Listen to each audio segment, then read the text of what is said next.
大家午安，我是秦燕莹，欢迎来到全球大量化。今天同样要邀请我们最棒的来宾郭正亮老师。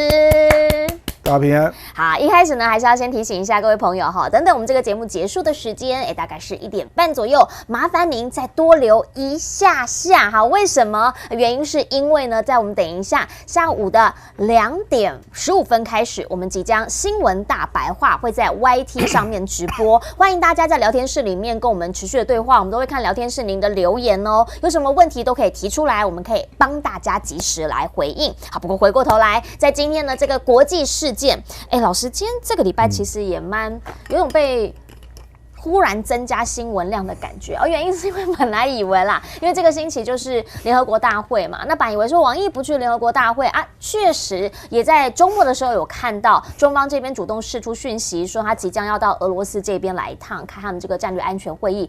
但是就在去俄罗斯之前，万万没想到原来他是先去了马耳他跟苏利文会面。但现在呢，这个大陆这边有蛮多专家他们是抽丝剥茧的来看这个大陆这一边的外交部他们的发言，他就讲到说里面字里行间充满着表达不满，比如说啦，很明确的点出台湾问题是中美关系一条不可逾越的红线，然后必须要恪守中美3个联合公报，落实不支持台独承诺等等等，还说呢这些遵循必然的历史逻辑是阻挡不了中方的发展强大的内生动力。其实这里面大家就开始在想，为什么第一这个时间点两方呢要飞到中间点马耳他这边来会谈？那您的判断是这个时间点对后续是不是真的 APEC 拜习会比较有机会？您怎么看？外交部新闻稿就只有4段话嘛，对，只有4段话。然后你讲的台湾是第2段，对，那内生的发展权利是第3段，是那最重要的是第4段，第4段你刚好没有念到。第4段说也对亚太区域的形势乌克兰还有朝鲜半岛做了讨论因为见面12个小时2天，那台湾是老议题对不对？他们一定会就台湾最近发生的一些事情，那中方一定会举证来指控美国啦，一定是这样那我觉得更迫切的是最近就是中美在军事上还有这个俄罗斯都发生了一些状况我先讲前面前面当然第一个就是黄海演习嘛黄海演习就是美国说要去仁川以西的黄海，然后在那边做什么1万人的演习啦美加韩3国对，那个结果这个1万人的演习，然后号称是这个仁川登陆73周年那黄海就在中国的家门口吧，对，距离北京只有300公里那北京怎么可能吞得下去？这个前一次的演习大概也在黄海，那个时候北京并没有这样的军事的潜力嘛，那个时候当然也是口头谴责是，可是这一次就不会只有口头了嘛，所以中国大陆就做了一些动作包括美加海演习之前，他就在黄海、渤海做实弹演习，然后就在你那个期间，他就在你的下面做演习。就是他如果地图上面来看的话，黄海他在这边演习，他是这边包起来的。对，简单讲就是你如果一不小心，我就把你给包饺子了啦。那美国看到了真的是有点吃惊嘛，所以后来整个演习的规模大幅缩减到3000人然后本来有那个直升机起降的演习，那 F-35，后来整个大概F-35B，后来大概5个小时就全部结束了。那就挪到这个朝鲜半岛的东边这个事情实际上是有历史意义的因为以前中国大陆从来没有这样出手，所以这个我们做国际政治人就会把它理解成是对于自己的敏感地盘的画红线这个就跟前一阵子我们讲到的那个，他到南海做近海侦察嘛，抵近侦察，对，然后不是被中国赶走嘛，然后他也在台海那边有个军舰被赶走那个都叫做画红线啊。那美国等于就是最近陆续被画红线嘛。你如果从长一点的时间来看，包括南海抵近侦察被你画红线，台海被你画红线，然后现在黄海你也画红线，对不对啊？而且中国大陆的愤怒还不止这样，它还延伸到从这个巴士海峡，那当然也包括台湾的西南领空海域啊。我们台湾就说从前天开始，68架次，那昨天103架次，对，那今天55架次啊，连续这样，然后21艘军舰，还包括山东航母，然后剑指关岛，从巴士海峡出去就关岛，那还来了2架运油20，运油20是空中加油机耶，那肯定跟台湾没有关系啊，就到台湾不需要加油嘛，不需要嘛，对嘛？那你加了油，那攻击半径大概关岛了嘛，因为空对地的导弹就射得到了。那这个也是有一个意义，因为通常对关岛的威慑啊，他在佩洛西来台去年的8月4号，他是用导弹威慑嘛，对，他不是划了6个区吗？是，然后台湾的东部沿海的导弹试射就是威慑关岛美军嘛。如果来驰援的话我这次是用海空军直接威慑。我这次是到你家门口了。对，对，我上次只是说送个礼物过去，这次是人都到了啊。上次是说你如果进来我就打啦，那这次我直接到你家门口了。所以你说美国怎么会没有感觉？当然有感觉。所以美国第一个就感觉到，现在是怎么回事啊？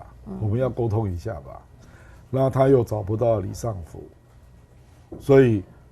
因为没有办法，他不能让布林肯来谈这个事啊，一定是国家安全顾问啊。这个应该是国防部长去沟通嘛，可是见不到嘛，所以苏利文只好自己出面了啊。那还有另外一件事，其实也蛮急迫的啦，就是金正恩访问俄罗斯啊。那他们虽然没有公布任何正式的协议，可是普遍大家都认为他们有交易啦啊，就是北韩会提供传统炮弹啊。是。那这个就会改变了俄乌战争的平衡，因为俄乌战争已经到了炮弹普遍不够用的情况。比如说乌克兰他说他做反攻，平均一天射6000枚炮弹，然后他说不够了，我一天至少要射到1万，那现在俄罗斯不知道从北韩那边可以源源不绝拿到多少炮弹啊？因为北韩的那是海量的，北韩的炮弹，我举个例啊，你就知道它的量有多大。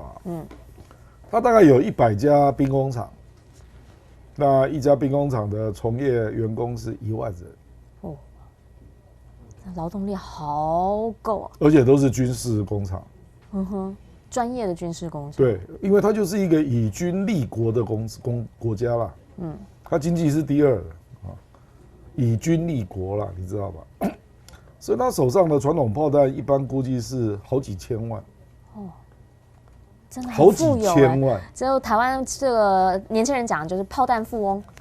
这个是历史造成的。对，因为1953年韩战停火之后，一直没有真正结束嘛。是。所以等于是1953到现在70年，他跟南韩都在进行军备竞赛啊，对，他从来没有停过。就一直制造，一直制造。就是这样，全世界传统炮弹最多国家就是南北韩跟中国，所以这个当然构成了一个变数。那美国很着急啊，所以他要知道中国的态度，因为中国基本上这个议题跟俄罗斯或者是朝鲜不太一致啦。就第一个，中国大陆是希望俄乌战争赶快和谈嘛。对，那北韩这个动作完全不是啊。我是助你一把，助你一臂之力啊，那让俄罗斯更能够从容的打这个战争然后另外一个，俄罗斯要回馈什么？那大家联想到了，当然就是各种军备的升级嘛。对啊。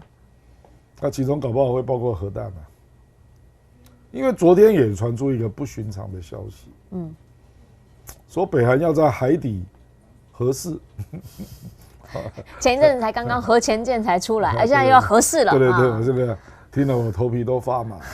所以你想一想，美国会不会紧张？当然紧张了。我认为啊，这个出发点是这些事件，就是让苏利文觉得有一些军事事件在升温啊，然后都异于目前的状况啊，比如说中国大陆不让你进黄海，那我直攻你关岛，这以前都没有发生啊，对不对？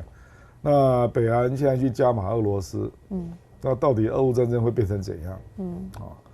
所以美国就急着要跟中国谈一谈啊，说到底你的意图是什么啊？大概是这样。可是既然见面了嘛，马耳他很远距离中国大概7000多公里，对，距离美国大概8000多公里啊，很远的啊，所以就顺便谈了很多事嘛，这个台湾问题还是拿出来谈一谈啊，因为台湾最近也出现一些事情比如说这个我们的作战部队到美国做演训，对，要提升到营级嘛，是，对不对？然后国防部公布了国防报告书嘛，对不对？那摆明了就是纵深防卫嘛，就是不对称作战嘛，那中国当然认为这背后都是美国嘛，所以就要重申他的台湾立场啊。那你讲的那个我的发展权利，那讲的就是科技战，那当然针对的就是华为啦。所以我觉得你也不能够说从这里就遥指这个11月 APEC 有拜习会，也不是这样。他几乎全谈了。对，可是这个就是把问题掀开。问题掀开不表示有共识啊，因为他的后来的用语是坦率的对话。对，坦率的对话就是大家都亮牌吧，就你这样是什么意思啊？那大概就是讲白了，就直接吵起来了。那大家都讲真话嘛，那所以你说后续是不是表示拜习会就确定？我认为也不一定，这个还要看几个指标啦，比如说这个美国共和党的国会磨刀霍霍要制裁华为跟中兴啊，是啊，那要看商务部怎么回应啊，因为他们写信给商务部嘛，所以接下来就要看商务部怎么回应举例啦我只是随便举例啦我觉得大概有几关一定要过的啦，还有比如说香港特首李家超你不让去是不是？这个也是。这个你也要处理对不对？所以我是觉得还没有必然可是呢，因为整个氛围是朝向要见，为什么呢？因为很不容易 APEC 轮到美国主办了那如果美国主办的一个亚太经合会，你习近平不来，那亚太经合会最重要的就美国跟中国嘛，那不是就是釜底抽薪吗？不白玩了吗？对不对？那 G20 你不去，那是得罪印度啊，你这是得罪美国啊，所以你要不要给他这个面子那我觉得中国大陆大概没有想说要做到这个程度了。可是他对美国的不满也是很明显的。所以我即使去，我也不一定要跟你高峰会可去了不见也很尴尬呢。不，那个叫集体见面。就集体见面是。还有个别国家会有演讲对。可是我不会跟你场边会啊。我觉得到现在还没有到那个程度了。可是为什么我说看起来是要因为韩正去了联合国大会。对，这两个连在一起，你怎么样来看？因为韩正这次以前没有过这样嘛，以前就是中国国家主席或者呢是这个王毅他直接到了联合国大会这边来。那当然，先前布林肯其实也邀请他嘛，1个多月前就邀请他，一直没有回应。那后来发现，是韩正来，韩正是副主席。那但问题是呢，他这一次跟布林肯见面，双方也是谈的蛮直接的，因为呢其实很少这样。对，因为双方也是阵仗排出来的，不是随便谈谈的，对，不是随便谈谈。对，所以您怎么看？这表示美国很急嘛，那中方也愿意跟你谈嘛，因为这个没有人这样的啦，通常都是王毅来，那就5对5嘛，对不对？那如果是王毅来，那苏立文肯定就在美国见王毅了。对啊，可是王毅就是不愿意来嘛。事实上美国早就邀请王毅了嘛。对啊，他就是不要来嘛。那可是联合国大会，你中方不能没有人去啊。是。结果韩正就去了嘛。那重点是拜登在联合国的演讲啊，那个28分钟那个，他又强调了中美要合作啊。然后习近平居然没有去了，可是给了一个电文嘛，那上面还扯到飞虎队，对不对？那是给飞虎队复信，对，回飞虎队说要遵循飞虎队的精神，希望中美能够持续共好之类的。是啊，对，他就提起曾经恩爱过的那段故事，不是吗？我们曾经有过美好的回忆，是啊，那奈何现在你为什么这样对我？你如果不是朝向修好，你引用这种故事干嘛？你引韩战不就好了？韩战就是我虽然穷，我还是敢对抗你啊。哦，对哈，中美有很多故事是啊，有好的有坏的。如果我要跟你交手，我不服气，我就举韩战的例子不就好了，对不对？事实上有一阵子就是这样啊，长白山战役啊，那个炒过纪录片哦，那个长津湖啊，对，拍电影，对，还特别流传了一阵子。是。说中国大陆要引用什么来引导氛围？它各种资料都有啊。那为什么要引用飞虎队，而不去引用长津湖？这个就是一种外交的讯息了。就是其实我们还是可以像以前那样吧。就是没有必要这样对抗吧，大概就这个意思了。那韩正在跟这个布林肯会谈的那个现场调子也是这样，所以你这样看嘛，从王毅见苏立文，然后到韩正见布林肯，对，然后到拜登联合国的演讲，到习近平的电文，整个方向都是朝向说我们该缓和一下吧。整个基调都是这样，所以我认为拜登大概是逐渐想通了啦，除非他的脑袋不能指挥手脚了哈，因为他常常有这种状况。我觉得他脑袋大概想通了，就是说明年就要选举，那很多议题不跟中国谈是不行的，他没有办法处理了啊，比如说芬太尼，芬太尼反毒，你一定要中国合作啊，气候改革。你没有中国不行啊，那甚至包括俄乌战争如何停火啊，那还有你美国经济要逐渐不要有不确定性。我觉得他大概慢慢想通了，就是说我干嘛这呆呆的跟共和党一起来对抗中国？共和党是在野党啊，他本来就该反中啊，我再怎么反中也反不过共和党啊，因为共和党不用负责任嘛。我要收拾善后可是我如果跟中国有任何的合作，得分的也都是我接收啊，因为我是执政党啊。比如说举例，比如说芬太尼可能可以得到一定的节制，对或者是比如说举例，中国立刻就开始让你的波音737进来，这当然做得到啊。然后中国可以跟你买一点大豆啊之类的啊。所以我的意思是说，这个要缓和局面，事实上他要得分是立即而可以预期的啦那当然重点是中国一定会跟你要东西嘛，他就觉得你搞我搞多久了？你马上差不多你要调整一下吧比如说你制裁人家700多家企业，那上个礼拜不是 Raimondo 大笔一挥就挥掉27家，那再挥掉200家吧之类的。这个美国也立即做得到啊，因为并不是每家都很重要啊，而且是调查中啊，都强调是调查中，只是还没有调查结束，就可以直接划掉了这个对他来讲太容易了啦，那我调查中，人家就不敢跟你做生意了，是那还有贸易战呢，对，关税你要不要减？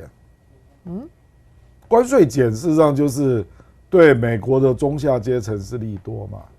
因为东西会变便宜嘛，对不对？那你中下阶层都在叫啊，生活不好啊，通货膨胀那么严重，对不对？所以我的意思是说，坦白讲，现在中美经济各有问题啦。哦，对。那贸易战减税，这个利多是最快的嘛，对不对？所以我的意思是说，我认为拜登大概在思考这种问题了。那另外一个就是也发现中国这块骨头不好啃啊，咬不下去了。比如说台湾，他就摆个阵给你看嘛。来了103架飞机，我们台湾飞机怎么办啊？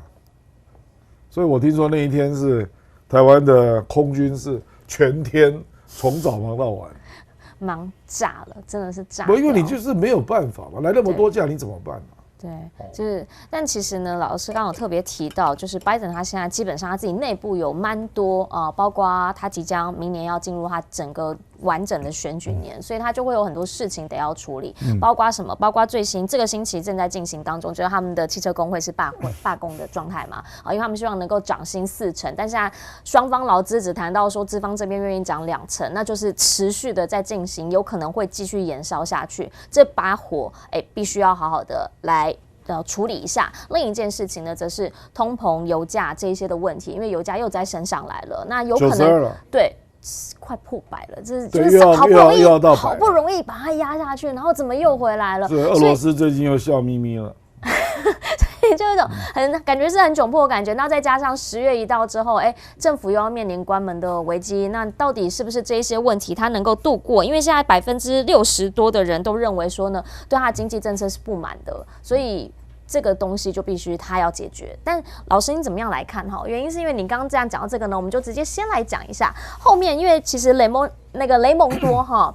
他到了这个听证会上头，大家当然就会很在意啊。包括您刚好提到了，大家对于他到底是不是有真的认真的在让中方没有办法跟美国作为竞争对手这件事情在努力，所以就直接问他了华为这件事情。那他的讲法是什么？他说没有证据能够显示华为有能力大量的来生产先进的手机晶片。好，因为呢。人家都已经拆掉了嘛，就发现那个就是5G 晶片，它就是做出来了嘛可是他现在就讲的是没办法量产。好，另一件事情呢，他只是说了，他公开的讲，在听证会上公开的讲，他看到华为推出那个 Mate 60 Pro 的时候，他是感到惊讶，而且 upset，是不开心的，是有点生气的。他怎么知道人家不能量产？他说的，出货量又还没结束。你怎么看这件事情？因为他们现在其实他是说华为不能自己做了，问题是他是在中国买的对，跟他说他无证据显示他有能力大量生产嘛。那另一件事情就是说呢，可是别人可以啊。他现在就在开始讲一定就是有涉及美国的技术，就是先前众议员讲的那一套嘛。所以他们现在就在开始找华为或中兴这一些的。看相关的这一些授权，是不是全部要给他暂停？你觉得有可能走到这一步吗？因为那些许可证真的都暂停之后，那就是您讲的就没办法玩啦。那后续的部分，半导体业本来那些众议员中国委员会那些众议员说想要跟他们谈，然后就说不好意思，行程冲了，没办法，什么时候再谈不知道，但是能不能评论？记者去问，他就直接讲拒绝置评。那网友呢？不是网友，记者在问雷蒙多，他听证会结束走出来的时候，大家也问他说，那有很多国会议员希望你能够撤销对于华为还有中兴的这一些的许可证，他也不讲，避而不答。其实很多天呢，对。就你当面遇到嘛，所以你才可以赌。我知道了。我的意思是说，国会那个给商务部的信已经好多天了，他没有回应嘛。对，这个礼拜也不答。那这个再持续下去，他能够，我看了那7点啦，那7点坦白讲都打不到华为了，因为他早就已经处理过华为了他早就把它列为黑名单了嘛，所以什么都不能给嘛，所以重点是中芯国际了。就是晶片，就是说你不是晶片啦，就是对中芯国际所使用的所有的美国技术，还有跟美国交往的美国公司啦，是不是要全部停止了？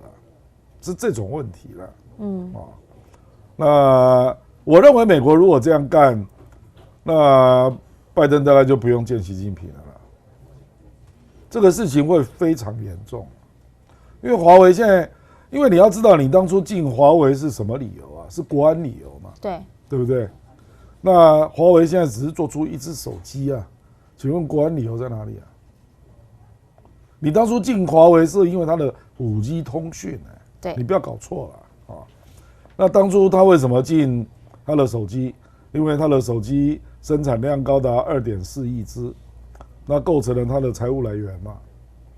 所以你就断然的把他的手机这个钱袋子给剪了嘛，啊，那华为现在手机只有3000万只啊，他做了 Mate 60，了不起，今年就到4000万或4500万只啊，那这样是国安威胁吗？你如果这样定义啦，那你就是流氓国家嘛，你已经跟人家讲道理了，你知道我的意思？所以我的意思是说，那你美国要不要当流氓国家嘛？那你如果真的要干这种事，让人家觉得你根本就是个流氓嘛，那中国为什么要理你呢？我就管好我自己的事就好了嘛，我干嘛去 APEC 跟你玩那些外交游戏？我不需要跟你谈啊。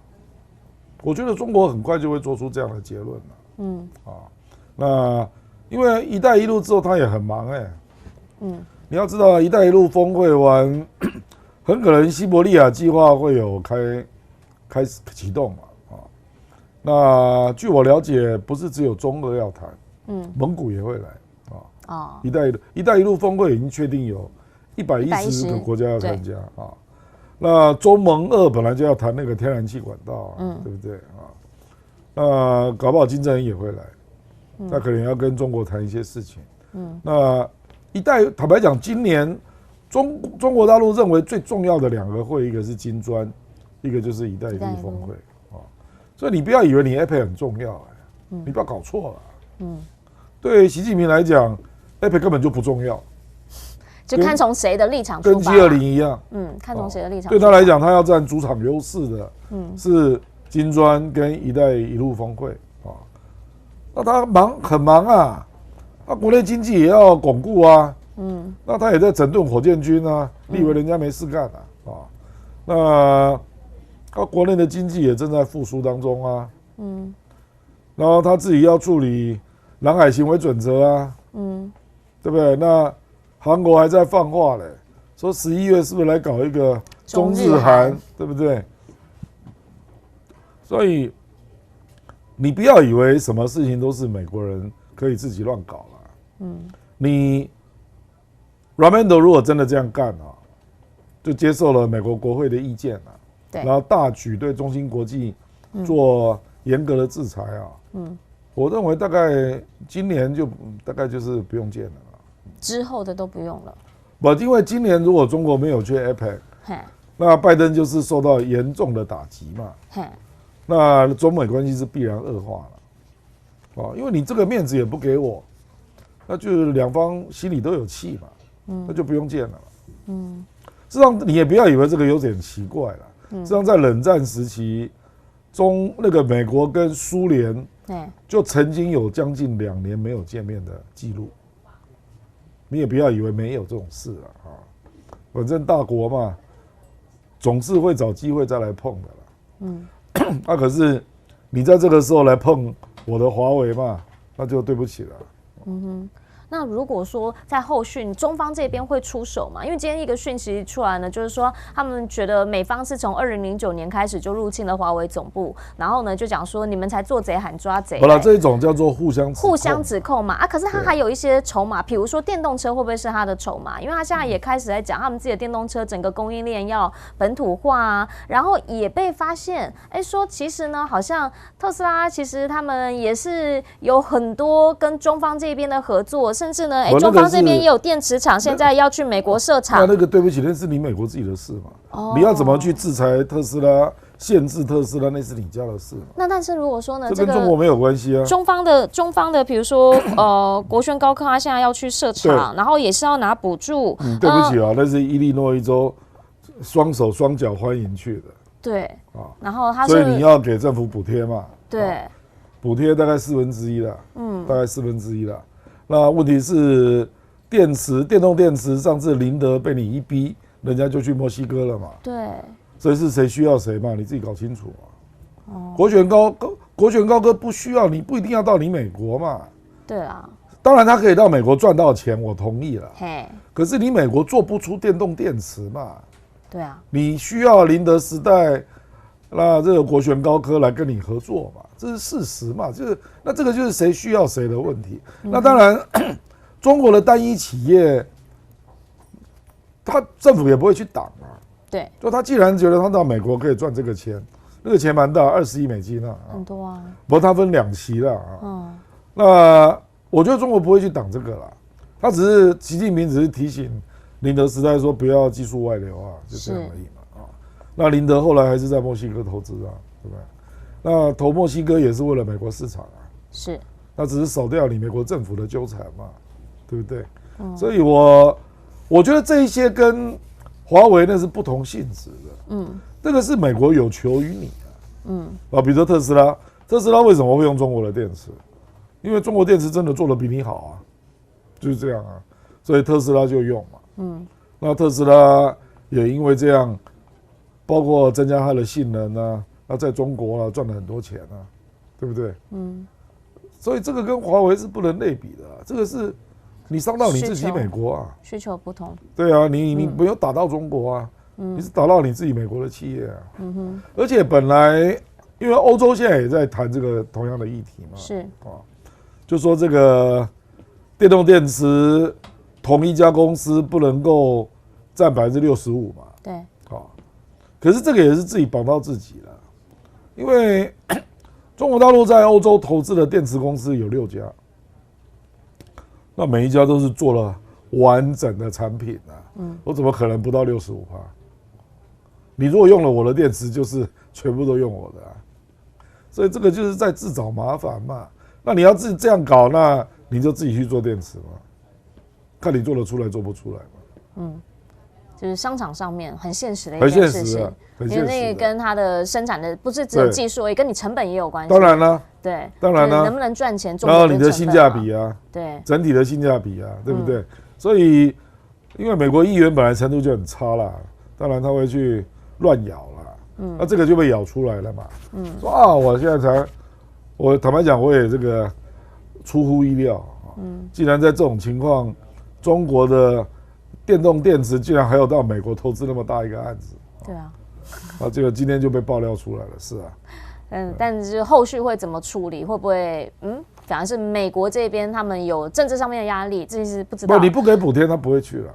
对，但是问题是，州长他其实现在他是说他可以给你补贴，然后可以给你减税，他这一些福利他通通都可以给你，他欢迎你来。那个是州法了。嘿啦，州法啦，补贴有些是联邦的，对，像削减这个法案，这些都是联邦的。好，那所以呢，其实在这科技战的部分啊，基本上呢，在中方这边是感觉得出来，就是从华为开始，他们就已经是有备而来。比如说像任正非，大家蛮好奇的，他在一个对学生演讲的场合，他就直接讲了，苹果是华为的老师啦，不要排外。还说呢，有老师是很幸福的，有学习的机会。还说从这个角度来说，我是果粉呢啊，因为呢，你打压我才会是一个动力啦。你打压之前，我们把平台基础通通放在你那里啊，你打压我不能用了，所以我只好通通拿回来自己做啊，没这样子我还做不出这些东西。这样子的一个基调之下呢，其实也看到哦，在这个下个星期25号，他们即将会有一些新品的发表。那同时呢，其实他在这个礼拜是在上海这边是在做这个全连接的大会，然后呢，他有个演讲，好像是22号吧。其实他今天有讲，就是在20号的时候哈，他其实不是有个演讲，孟晚舟他已经先有一个演讲，他今天的这个演讲特别强调的是全面的智能化战略，对，就是强调万物可以连接。然后呢，在这件事情上面，他有特别强调一件事情，他就说这个东西 AI 跟运算有关系，所以他认为未来华为要做的就是中国算力的底座。就是他把这一块给撑起来，那这个部分呢，其实就会变成跟政府的政策基本上是很明显的，就是他们会朝这个方向来迈进，就是觉得这个就是未来的一个趋势跟社会上面的一个动态。那另一个层面，其实呢，在中方现在他们政府有非常非常多的这个不同面向的外交啦，哈，就您提到就是说跟这个苏利文这边，当然是美方这边也有求于他们，所以呢，这些都促得成。但是您怎么样来看他去到了俄罗斯这件事情哦？原因是因为去俄罗斯呢，基本上很多人都在讲说到底谈了什么。俄罗斯这边的一个消息出来是说呢，他们其实双方哦都有提到，比如说在跟拉夫罗夫见面的时候，王毅就有讲到说，我跟苏利文大概谈了什么，拉夫罗夫这边有大概提一下，我跟金正恩这边谈了什么。那双方呢讲的就是战略协作，他们其实是内容质量不断的提升的。你怎么看后续的这一些发展？因为俄罗斯最近有一些动作啊，白令海这边他们开始在试射导弹啊，然后他们要维护的是北极航道，那也开始是穿越北极海来送油到中国去，因为那省了大概有一半以上的时间嘛。那您怎么样来看这样子的一个形势发展？再加上之后“一带一路”峰会的时候，普京跟习近平应该就是会见面。当然会见面了。对啊。我觉得中俄这个会有很多层次可以谈，可是他不一定会告诉你啦。尤其是军事合作，我认为经济合作大概大家都知道了。对啊。因为俄罗斯人提供了大概就是能源跟粮食的贩售嘛，它的民生工业也不强大。说实在那这些方面不管是电动车、手机、北斗卫星，大概都是中国输出嘛，对不对那可是军事合作就很难讲军事合作他们可能会有很多项目都是空前的啦。第一个是共同演训，它已经发生了嘛，比如说日本海啦、印度洋啦，然后连跟伊朗都已经演训过了，甚至委内瑞拉都有那另外一个就是更隐秘性的啦，就是军事技术的合作。可是他这不会看不到的部分，他不会讲了。这个就是美国想一想就会头皮发麻的事了就不知道他们会合作什么比如说你刚刚讲到白令海对啊，那未来的运油船搞不好也是中国制造那中国的运油船你就要让它进北冰洋对不对？那北冰洋有很多开拓的事项，可能俄罗斯钱不够那要不要中国提供？所以你要不要成立合资的公司？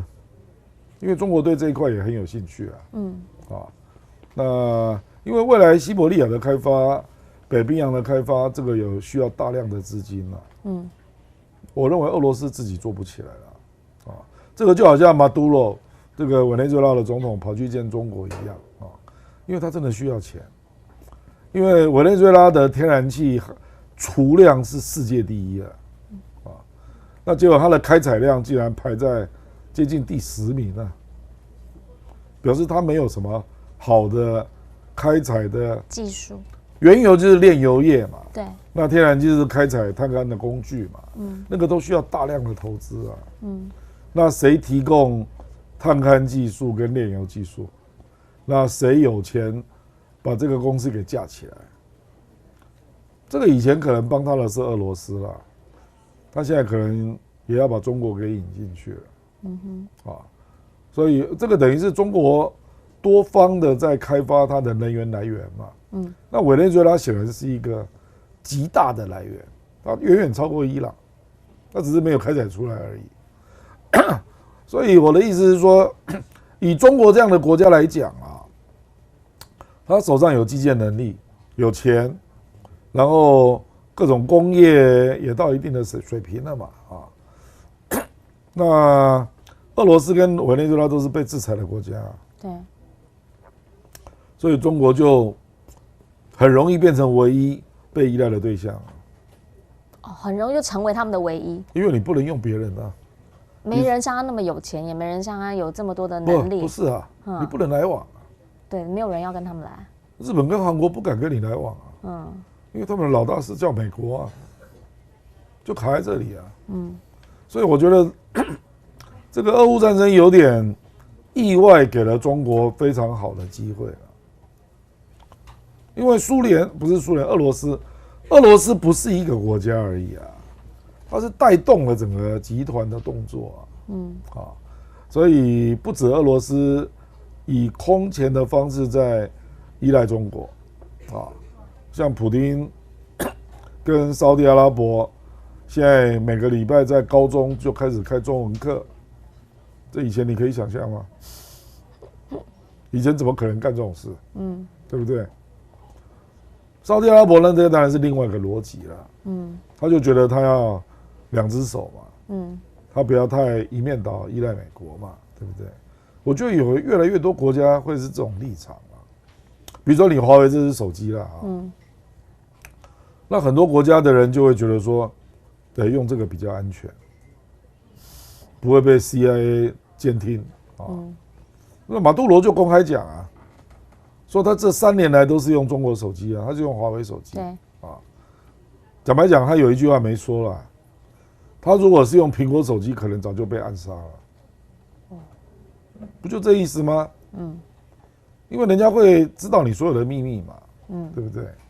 所以你就知道现在有一种，我们也不要讲反美了，就你美国要搞人家嘛，所以人家当然就想要搞一个非美的系统。那这里面刚好中国是最重要的角色嘛，就你非美的系统，如果是科技、基建、融资，那谁能够帮你实现啊？就只有中国啊。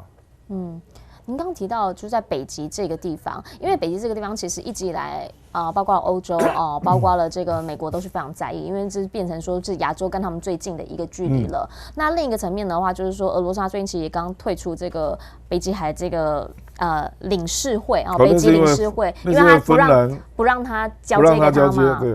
对。那所以就是双方之间在这种就有点比较已经有点叠对叠的状态。氛围之下，那再看到了俄中之间的合作，美国这边会不会有什么进一步的在策略上面或在战略上面会再去集结，或者是？我觉得北极海是非常困难。北极海事实上真的有在经营，然后制造适当的工具来做开发的，真的就是俄罗斯。对，比如说破冰船破冰船大概俄罗斯占全世界70%。因为他真的在做啊，所以他就不断的盖破冰船啊。那还有未来我们还可以看到，比如说那个成型的北极的港口就是有不动港条件，然后真的被建造出来的那主要也是在俄罗斯事实上美国就使不上力嘛，因为它并不是北极的直接沿岸的国家，那只有阿拉斯加嘛，对不对？阿拉斯加都是冻住了嘛，对。那加拿大也没有什么样的投入，那另外一边就是丹麦跟挪威嘛，可是他们距离俄罗斯很远，对，因为他没有办法从这里可以直接得到经济的利益了，那可是因为俄罗斯是要促进东西可以卖进东亚嘛。那这一块刚好是全世界最热的贸易地带所以基本上这条路线基本上到最后一定都是亚洲的国家介入了，那主要当然就是中国所以就是看到他们的贸易量，基本上现在本来在3月的时候习近平还有这个普丁见面的时候，他们已经讲了，希望呢今年能够呢制定到2024年是2000亿，但是这个目标今年是已经可以提前实现了，这是他们的贸易额了，对他们双方的贸易额，中俄之间的贸易额，而且蛮高的，70%左右都是用本币来交易，所以其实他们这个也不稀奇啦，因为俄罗斯没有其他外币美金嘛，不法都赢啦。基本上他不要美金。对啦，对，那这样子的一个状况之下呢，现在就看到说，其实俄罗斯真的在贸易上面是真的蛮倚重中方了，也没有其他的一个方向能够走了。而且因为他被制裁的状况，我认为短期间内没有办法解除。没有办法解除。俄乌停火也不会解除。已经到这个程度。美国怎么可能解除呢？那美国只要不解除，那欧洲有一些国家会跟进啊。问题在这儿所以就变成现在就变成了一个对中国特有利的状况，就是美欧日韩的企业退出之后都没有回来啊。是啊。那些外资本来所经营的那个行业，很多都是俄罗斯人没有能力的那谁去接？几乎都是中国几乎因为俄罗斯从来没有他就是这个，当然也是你会觉得有点纳闷了。就俄罗斯长期以来就没有认真的去发展它的民生工业嘛，你没有听过哪个民生工业出口在全世界竞争哪一个俄罗斯的名牌啊？你有听过吗？没有，好像听到都是比如说俄罗斯的原物料啊，原物料不是牌子啊，那不是终端消费品，对啊，那是原物料嘛。是我们讲的，比如说望远镜，那望远镜有的是军用的，军用规格啊，就是那个量都不多啦。那民生工业历来都是欧美、日韩、中国。就各占各的领域，这样衣服啦、牛仔裤啦，他通通都没有办法自己来，都受到一定的限制了，所以他就这样就变成是空出了很多行业的领域了，那谁能够去接？所以为什么中国人现在大量的人在学俄文嘛，那俄罗斯也大量的人在学中文嘛，这个实际上是美国造成的，那我跟你讲，如果到这个程度，你就是把俄罗斯推向亚洲了啦，回不去了，因为他回不去欧洲嘛，他怎么回去？你现在回去欧洲，欧盟跟北约都不接待你啊，对，那你怎么办？当然给中方也制造一个际遇。对，那这个事实上，这个就是，所以我说俄乌战争最大获利者，长期来看是中国，就这意思。因为这。原来没有办法想象的事嘛。可是如果说啊，您刚刚特别提到金正恩有可能在“一带一路”也会到中方这边来，那就有可能是中俄朝三方的领导人通通都在。他们不一定会一起谈啊。对，可是总会有个大会啊，或什么之类的这样的一个活动。那是，那您怎么样来看？就是这三方之后有可能有更多的连结吗？还是因为之前有提到中方这边其实很谨慎嘛？他们会在什么时候加入，什么时候不会加入？可是问题是，美国基本上在东北亚这边，他也是一直在收他的小弟们包括说看到。美军幽灵舰队现在也到了日本的这个横须贺港，以前没去过嘛，那些无人舰艇现在也来了。那之后可能在这边是预期是会不会在这边又有其他的演练或者是其他的一些连结合作？你怎么样来看这个双方的一些平衡？我觉得很多日本可能都会倾向自己做了，他会越来越不想依赖美国了，这个。所以你说那个联合吧，我倒不认为岸田他未来会把很大的精力放在跟美国的军事合作上了。他可能要抓自己的路了。比如说他国防预算要增加1倍嘛，对，要分5年嘛，是。那可是搞不好他明年就下台了。以支持度来看是有机会啦。是啊，所以你说他现在还有时间跟你忙吗？对不对？他自己惹了这个福岛污水的马蜂窝，大概就够他搞了啦。所以我并不认为日本会积极的寻求跟美国的军事，尤其是武器的制造啦。因为他不想依赖美国啦。他宁可自己做了。OK， 那你怎么样来看美国现在？因为像譬如说苏立文跟这个王毅这边，他们谈的是亚太、海洋还有外交嘛。然后海洋这一块、亚太这一块，外交就包括很多了。海洋这一块是南海吗？还是就是除了东北这边，南海这边也会谈吗？还是他海洋到底谈什么？你怎么样来看？就是我们应该怎么样来解释这样子的一个3块？美国要谈的当然还是它的自由航行权啊。因为南海行为准则不是他能介入的了。他只要知道中国你的红线是什么。那比如说我在菲律宾在做基地嘛，那这个当然会连接到台湾嘛。那你中国到底是怎么想嘛？美国是不可能退的，美国人一定会这样讲嘛。那他也会跟他讲，你仁爱礁不能这样搞啊。我认为美国最近不断的在仁爱礁，然后菲律宾出来闹嘛，那美国不断的表示挺菲律宾嘛，这个就是在国际上要形成这种舆论，就是菲律宾绝对不接受仁爱礁是中国的，就是这样。我觉得美国就是要走这样的路啦。那未来当然也适用在黄岩岛啊。黄岩岛事实上中国已经占领了，对，那仁爱礁还没有嘛，那个仁爱礁它如果完全占领，早就把你赶走了，那黄岩岛目前中国大陆是占领状态，那还没有开始填海造陆，之后可能会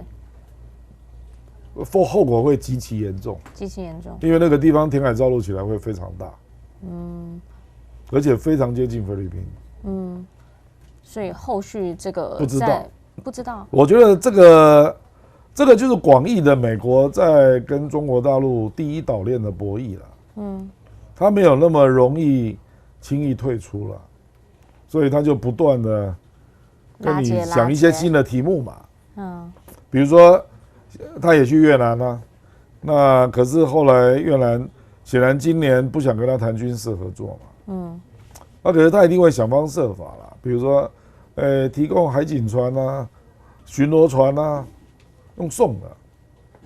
那未来我们美国的海岸巡卫队来亚洲的时候，我们就联合演习吧。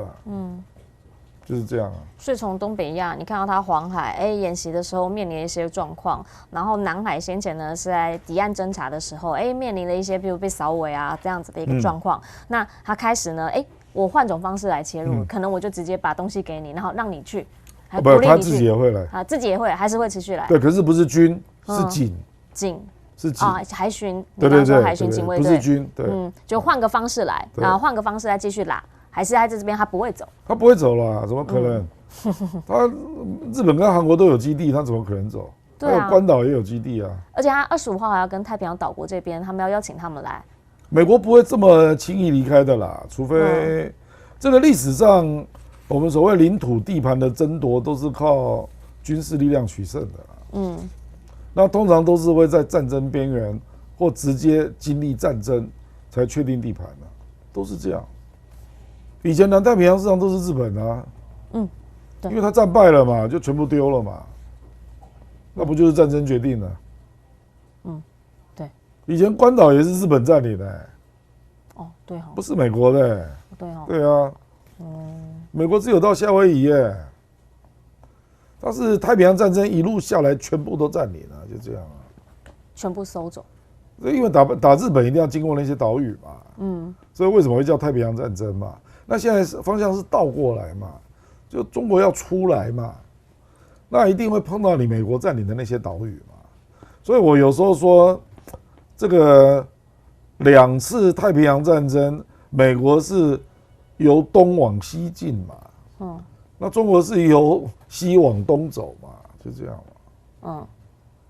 那你觉得可是最终人家一定会走到美国本地嘛，因为美国当年是从哪边走来的？就是从加勒比海嘛。是美国第一场战争，我们讲大概1890那时候，他第一个是先打败古巴嘛，对，打败西班牙嘛，所以取得古巴，那这边也打败西班牙，取得菲律宾啊，他是这样开始的。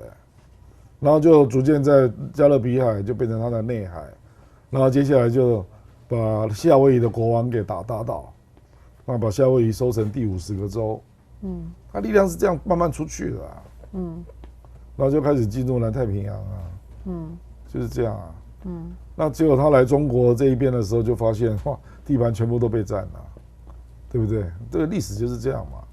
那时候长江是英国的地盘啊，对不对？中南半岛是法国跟英国的地盘啊，美国人都没有啊。可是现在密利他开始讲说，他觉得应该要避免跟中方开战。然后最近呢，看到了几个星期啊，6个星期吧这个美国的战机一而再再而三的接连出包。6个星期里面3起的 A 级事故，A 级事故就是有人因此而殉工然后呢还发生了 F-35B 坠毁了，然后说你可不可以帮我们找一下到底在哪里？事后他们的解释是说 F-35B 它是一个隐身战机，所以呢真的不好找他们的讲法是这样，但现在已经找到了，然后这个残骸已经找到，只是距离车程真的是比较远，因为他说有那个飞行员跳伞之后，那飞机呢就有僵尸飞行，就它持续，因为它是用电脑的嘛，所以它持续往前飞这样子的一个情况。您怎么样来看？是他们真的是军纪方面有一些状况吗？因为他们现在也在强调说，他们自己的军事的量能这边哦，因为这个军工产业好像有一些部分跟不上，整体美国的军力目前您怎么样来解读？我觉得这不一定是军纪的，搞不好是 F-35自己设计有问题啊。因为已经发生很多事件目前他们已经先停飞了，海军这边已经先停飞了。所以我说这不一定是军纪啦，搞不好就是设计上有问题，所以造成操作上的困难啊。那美国目前是海军作战舰，它的产能是大量落后了，这是事实啊。可是短期内也改不了，也改不了啊。因为他最近公布了报告。就是一年只有10万吨的产能嘛，对。那中国大陆是2320万吨，那你怎么弄啊？差232倍，啊。那你刚刚讲到密令说，不要开战了，我觉得那个就是美国，他一直有这2种思想在那边撞啊。就有一些鹰派就认为说中国会越来越强啊，所以你要趁中国还没有那么强的时候，在军事力量压过他，所以你不能示弱啊，就有这种声音嘛。是，可是你在黄海却看到他退缩，所以表示有另外一种力量嘛。另外一种力量就觉得说，中国打不得啊，他是核大国你怎么知道这样打下去，擦枪走火之后哪一点能结束啊？谁有这个把握？所以就还是有像密利这样谨慎的人，就觉得说，中国我们也不可能真的跟他打了啊，那就是看他走到哪里就交往到哪里吧，他也要去挡他这样啊。可是总的讲，我认为时间对美国是不利的啦。我讲的是，因为经济决定一切啦，经济会决定政治的力量，决定军事的力量啊。那你说今年中国经济再差吧？一般估计就4.5到5，对。你美国才多少？你美国不到2而且中国的人事费还是低啊，所以它总的建设的产能我说在军事上还是会超过你所以我们就会逐渐看到比如说这个2栖突击舰就会越来越多比如说075是很贵的舰那可是中国大陆现在听说有4艘嘛，它还是会一直盖对，盖到6艘、8艘就是这样。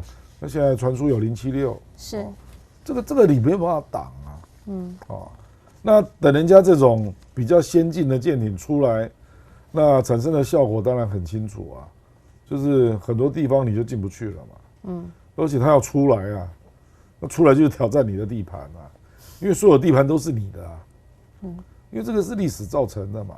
第二岛链本来就你的第二岛链哪有什么像样的国家？